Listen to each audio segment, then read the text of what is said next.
Essa tese é uma tese bastante revolucionária, né? Mas quem a defendeu é Bento XVI. Bento XVI fez uma nova eclesiologia. Bento XVI fez uma nova eclesiologia.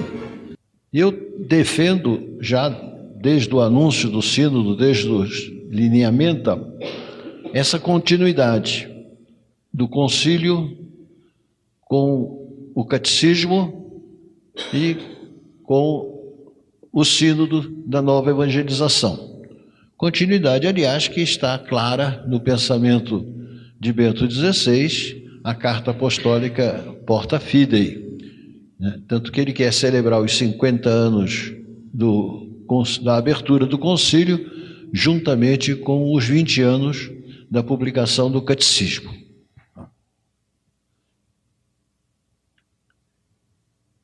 A minha argumentação para defender a mesma tese do cardeal Piacenza, né, que é a tese de Bento XVI, é uma argumentação baseada na noção de fé. O que se entende por fé? A teologia, ela tem como fonte o ato de crer. O fato de que na nossa vida humana, na nossa vida intelectual, na nossa vida de conhecimento, nós buscamos iluminar aquilo que Deus nos fala no íntimo do coração. A fonte da teologia é a experiência interior, a experiência de Deus, a experiência religiosa, como você quiser chamar. A fonte da teologia é a experiência. Então a fé é espiritual, a fé é radical, a fé é fundamental. Tudo depende da fé. A fé não está naquilo que eu creio, está no fato de eu crer. Aquilo que eu creio é expressão da fé. E nós sabemos que essa expressão muda. Muda com a cultura, muda com a história, né? Mas o importante, fundamental, não é a maneira como eu expresso a minha vida profunda com Deus. O fundamental é ter essa vida profunda, é participar da vida de Deus. E nós participamos da vida de Deus no íntimo do coração. Então essa verdade, vamos dizer assim, essa descoberta, ela constitui a grande novidade do Vaticano. O Vaticano nasceu da percepção de que a palavra de Deus não é uma palavra que nos transmita verdades, é uma palavra que nos transmite a vida. A revelação não é uma transmissão de verdades, não é? Como se pensava antes, e isso historicamente tem as suas razões, não é?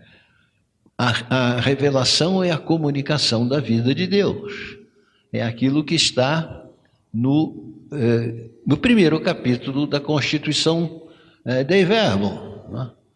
No número 2, do número 2 ao número 5. Vocês sabem que a Constituição do Verbo foi a Constituição mais difícil de preparar. Eu defendi essa tese da prioridade do ato de crer.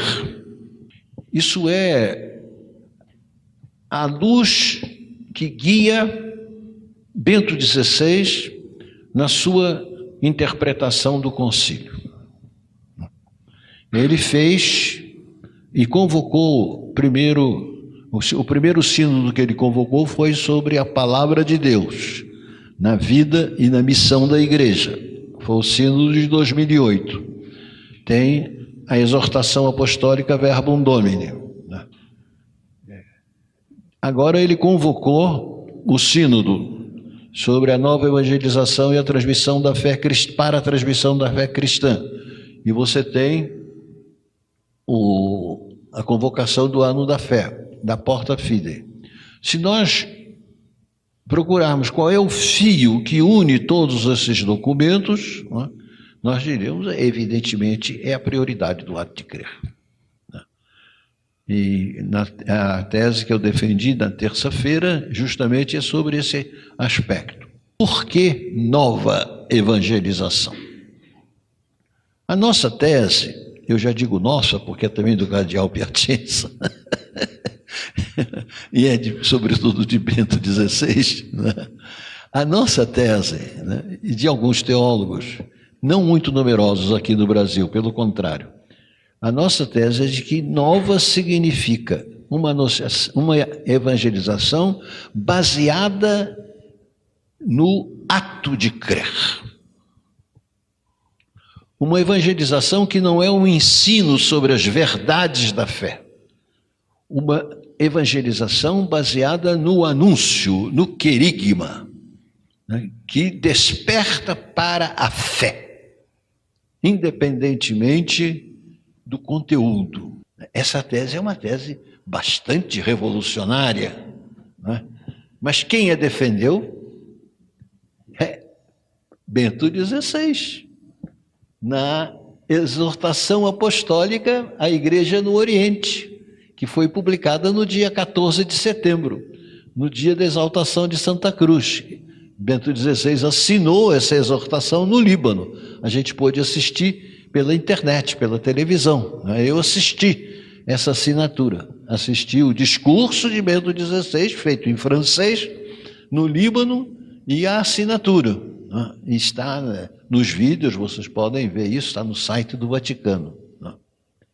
Ora, eu fiquei estarrecido ouvindo Bento XVI. Depois fui ler para conferir.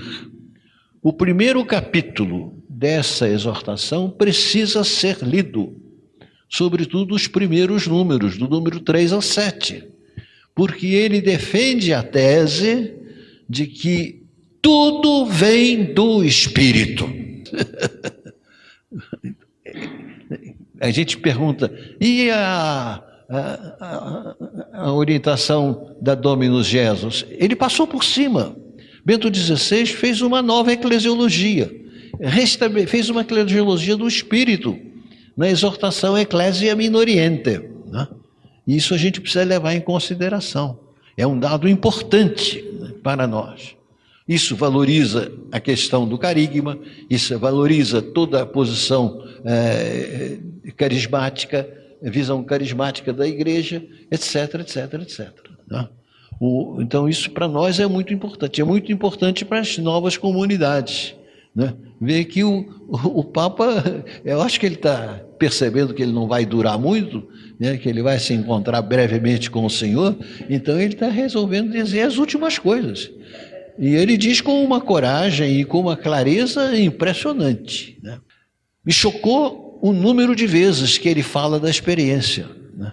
Fala 70 vezes da experiência. Não é uma vez ou duas, são 70 vezes. Quem conhece a história da teologia sabe o que isso significa.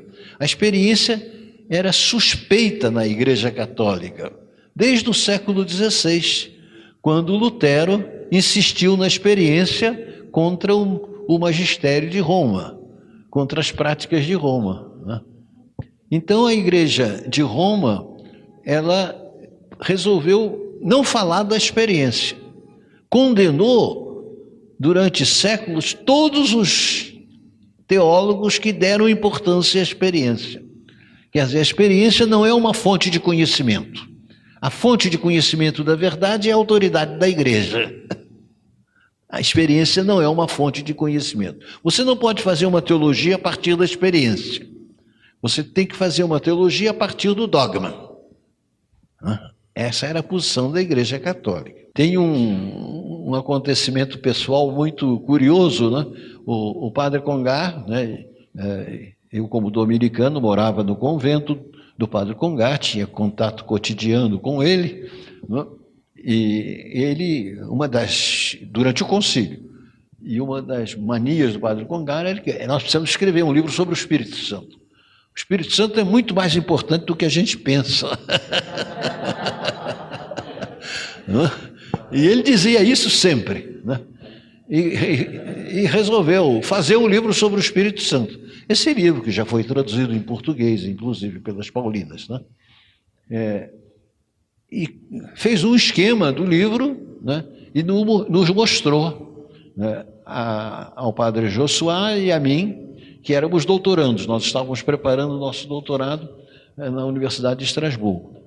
E eu combinei com o Josuá de falarmos sobre o texto, o plano do Congar, e a gente disse, está faltando alguma coisa sobre a experiência, né? E, afinal de contas, como é que ele vai falar do Espírito Santo sem se referir à experiência? Não. Então resolvemos, com muito medo, né? Porque o Congar era um teólogo universalmente conhecido, e a gente doutorando, né?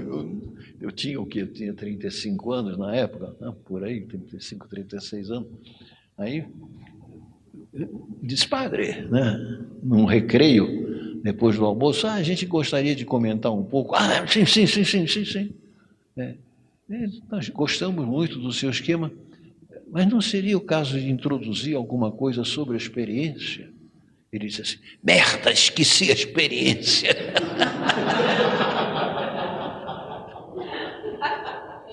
Quer dizer, o Congar, né, não dava a importância à experiência que hoje a gente dá. Né? E aí redigiu uma nota sobre a experiência.